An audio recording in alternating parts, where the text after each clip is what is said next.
Welcome back, YouTube pipe smokers. Untitled Piper here.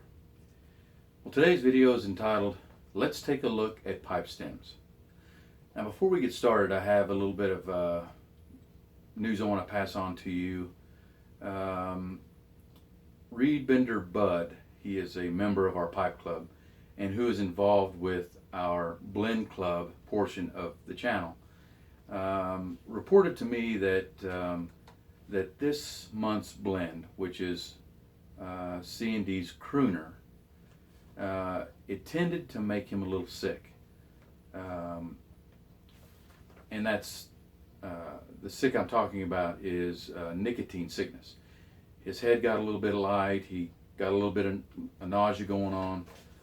So in order to combat this, he made sure that he's smoking Crooner on a full stomach, and that he has some chocolate available. The reason why we think it's better to pass that on to you if you are considering becoming part of the blend club portion, or if you are, if you do the blend club, just be cautious when you smoke this. Try to make sure that you have a full stomach, some chocolate available, and maybe have something to drink along with it, some coffee or tea or a soda. And remember, always remember, if you start to feel nicotine sickness, the second you kind of feel funny, put it down, because it's already in your system, and the more you smoke, the worse it's going to get. So I just wanted to pass that on to you, so just kind of be aware of that. All right, today's video is primarily for potential pipe smokers, new pipe smokers, and intermediate pipe smokers. Now, before we get started into this, I want to make sure that you understand that this is a general knowledge video. I am by no means an expert when it comes to pipe stems and making pipes or restoring pipes. I leave that to the experts. If I ever have a problem with a pipe, I've got a friend of mine who's a pipe restorer who takes a look at it and repairs it as best he can. Just so you know, this is just mainly a general knowledge about pipe stems. All right, let's get started. Pipe stems are made from a wide range of different materials, to include clay, bakelite, plastic, vulcanite, and many others. Today I'm going to talk about the most popular materials used to make pipe stems today. Number one, bakelite. Trade name for a synthetic resin widely used for lacquers and varnishes, and as a plastic. A common material used for the stem, especially of mass-produced pipes of the last century. It was an alternative to vulcanite. Artisan pipe makers are using it today for handmade pipes. Number two, vulcanite, a dark-colored variety of India rubber that has been subjected to vulcanization. It has also been called hard rubber, a common material used for the stems as it is durable and inexpensive. It comes in a variety of grades and from various makers. 3. Lucite Acrylic. Trade name for a plastic, a common material used for the stems. It comes in a variety of colors and shades. It is a good replacement for older amber stems, as it can be matched closely to the original colors. It is harder than rubber and feels quite different from vulcanite. Plastic. Corncob pipes often have a cast plastic stem that is cheap, and I find that the edges are sharp. I replace these stems on my cobs with a stem that I transfer from cob to cob when they are worn out. Briar. Wooden stems that can be either integrated into the bowl and make the pipe a single unit, or can be a separate stem that has a wooden, bone, metal, or Delrin tenon that attaches it to the pipe bowl. Cleaning your pipe stem.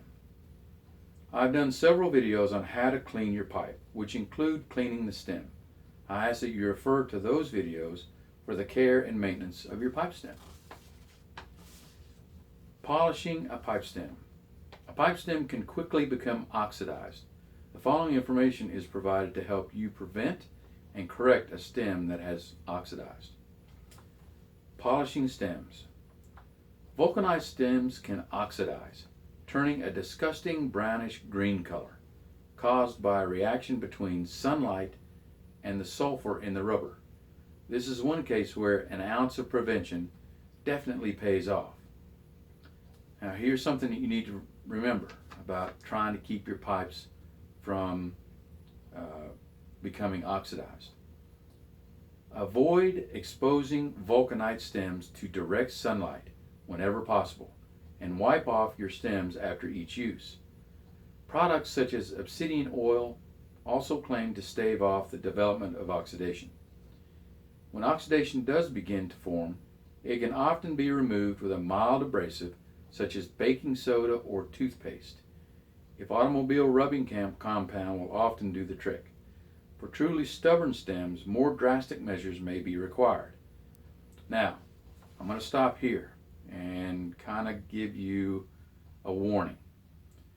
From here on is going to explain a little bit more in depth of how to get the oxidation off of the stems. If you're a new pipe smoker or a potential pipe smoker and you have no experience with doing this, then I recommend you let a professional take care of it. If you decide to take some of these suggestions and use them and they ruin your stem, then that's why I'm warning you not to do it.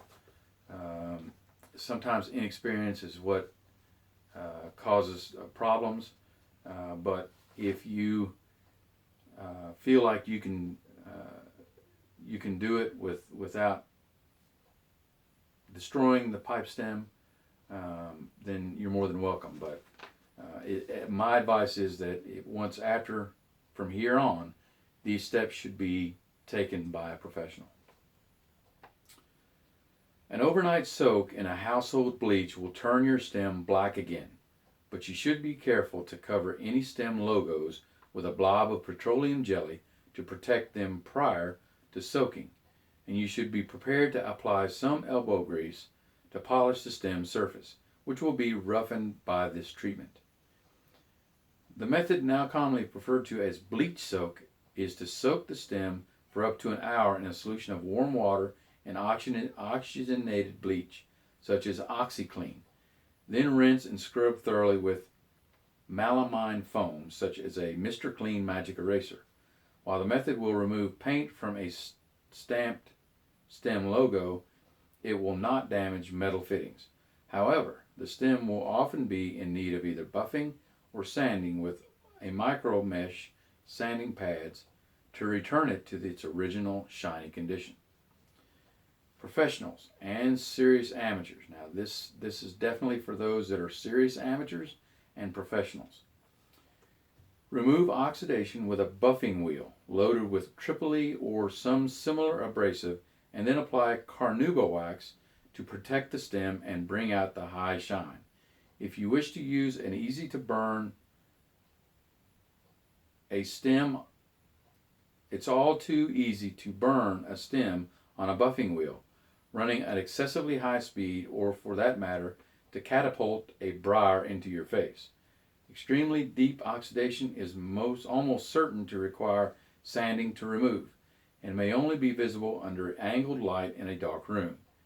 An oxygenated bleach soak can help in bringing deep oxidation to the surface, but it will not eliminate the problem completely if the oxidation is severe. Pipestem protection.